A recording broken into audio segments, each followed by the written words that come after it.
ಇಲ್ಲ ಮೇಡಮ್ ಉಜ್ಜಿ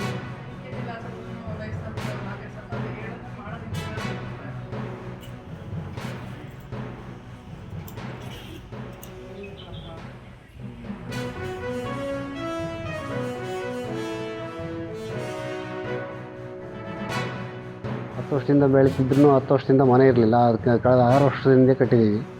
ರೇಷ್ಮೆ ಇಲಾಖೆಯಿಂದ ಸಹಾಯಧನ 3,10,000 ಬಂದಿದೆ. ಆದಾಯ ಭಾಳ ಚೆನ್ನಾಗಿದೆ. ವರ್ಷಕ್ಕೆ 8ರಿಂದ 9 ಬೆಳೆ ಬೆಳಿತೀವಿ. ಮತ್ತು ಇಲಾಖೆಯಿಂದ ಸಬ್ಸಿಡಿ ಭಾಳ ಚೆನ್ನಾಗಿದೆ. ಭಾಳ ಹೆಲ್ಪ್ ಮಾಡ್ತಾರೆ. ಅನುಕೂಲ ಇದೆ ನಿಮಗೆ? ಒಳ್ಳೆ ಅನುಕೂಲ ಇದೆ ಸರ್. ರೇಟು 800ರಿಂದ 900, 700 ಅಲ್ಲಿವರೆಗೂ ರೇಟ್ ಇದೆ ಸರ್. ಪ್ರತಿಯೊಂದು ಮೆಡಿಷನ್ನು ಭಾಳ ಅನುಕೂಲ, ಸರ್ಕಾರದಿಂದ ಭಾಳ ಅನುಕೂಲ ಐತೆ. ನಮ್ಮ ಮರ ಅಂತಾರೆ, ನಮ್ಮ 4 ಎಕರೆ ಐತೆ. ಸರ್ತಿಗೆ ಏನಿಲ್ಲ ಅಂದ್ರೂ 300 ಮಟ್ಟೆ 350 ಮಟ್ಟೆ ತರ್ತೀನಿ.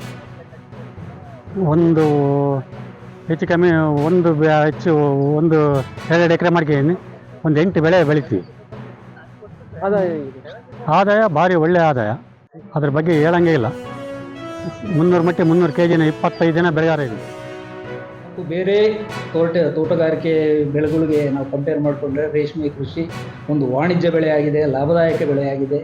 ಇದನ್ನು ಎಲ್ಲ ಏನು ನಮ್ಮ ರೇಷ್ಮೆ ಬಾಂಧವರಾಗಲಿ, ರೈತರಾಗಲಿ, ನಮ್ಮ ಏನು ತಾಂತ್ರಿಕ ಸಲಹೆ ಮತ್ತು ವಿವಿಧ ಇಲಾಖೆಗಳ ಅಭಿವೃದ್ಧಿ ಕಾರ್ಯಕ್ರಮಗಳ ಬಗ್ಗೆ ಏನಾದರೂ ಮಾಹಿತಿ ಬೇಕಂತಂದರೆ ತಾಲೂಕಿನ ಮಟ್ಟದಲ್ಲಿ ನಮ್ಮ ಆಫೀಸ್ಗಳಿದ್ದಾವೆ ಮತ್ತು ನಮ್ಮ ಜಿಲ್ಲಾ ಕಚೇರಿಯಲ್ಲಿ ಆಫೀಸ್ ಇದೆ. ಅವನ್ನು ಸಂಪರ್ಕಿಸಿ ತಾಂತ್ರಿಕವಾಗಿ ಏನು ಬೆಳಿಬೇಕು ಮತ್ತು ಏನು ಉಪಯೋಗ ಸಿಗ್ತವೆ, ಸದುಪಯೋಗ ಸಿಗ್ತವೆ, ಅದನ್ನೆಲ್ಲ ಬಳಸಿಕೊಳ್ಬೇಕು ಅಂತ ನಾನು ಕೇಳ್ಕೊಳ್ತಾ ಇದ್ದೀನಿ ರೈತ ಬಾಂಧವರು.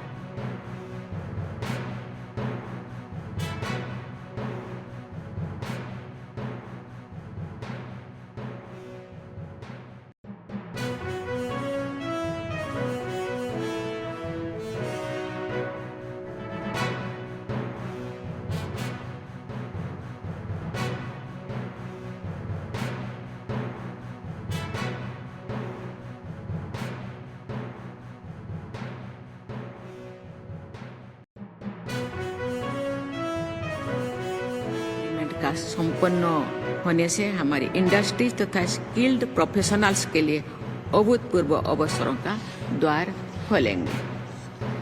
हमने manufacturing, pharmaceuticals, health, renewable energy, green hydrogen, कृषि उत्पादन एवं fertilisers, science and technology, digital public infrastructure तथा एआई जैसे क्षेत्रों में सहयोग का विस्तार करने पर सहमति व्यक्त की।